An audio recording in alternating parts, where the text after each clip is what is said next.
In this video, I'm going to share with you my 5-step system. It's a system I've used time and time again to give myself the optimal chance of getting the outcomes that I want at court. And it can do exactly the same for you if you use it.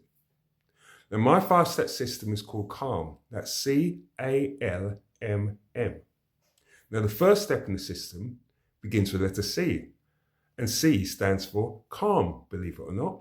Because when you go to court, you have to be calm. You have to be in control of your thoughts, feelings, and actions if you want to give and be seen to give great evidence at court.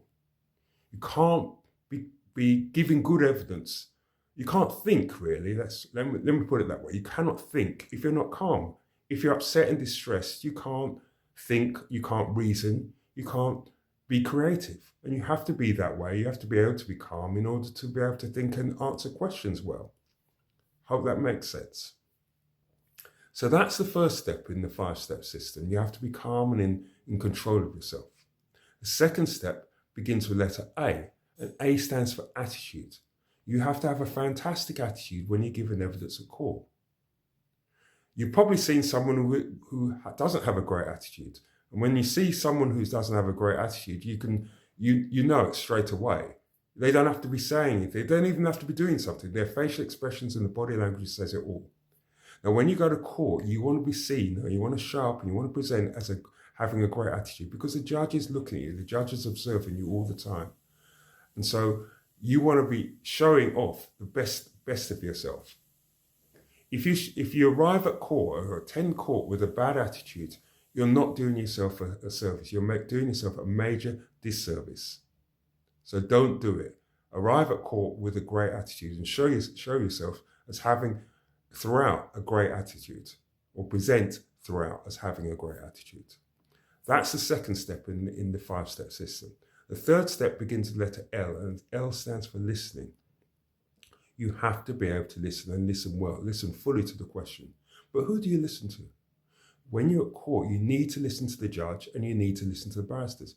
You need to listen to the judge because the judge may ask you questions. The judge will tell you sometimes what you need to do, and you need to follow that.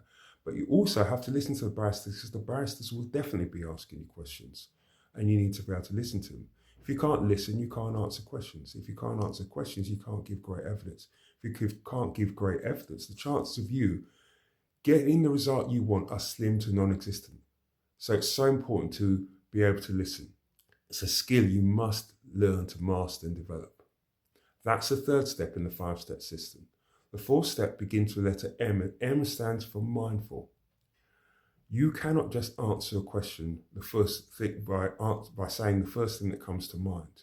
You have to be mindful. You have to think about the answers you give. And the answers you give to be of the best quality have to be consistent with what's in the child's best interest. They have to be consistent with the other evidence you've given in the case, both verbal and written. And they have to be consistently of a high standard, so the judge values it or sees it as more valuable or of a higher quality than any other evidence that any other witnesses gives. And the fifth and final step stands for mastery. And when you develop mastery over the other 4 steps of the system, the calmness and control, the attitude, the listening, and the ability to be mindful, then you're in the position to get the optimal results that you want and need at court. Now, I've developed this system because I've looked at the exact skills you need to be able to give great evidence. So, as I said, it doesn't just work for me, it will work for you or anyone else who uses it and does that work. Hope you found this video useful. See you again soon. Thank you.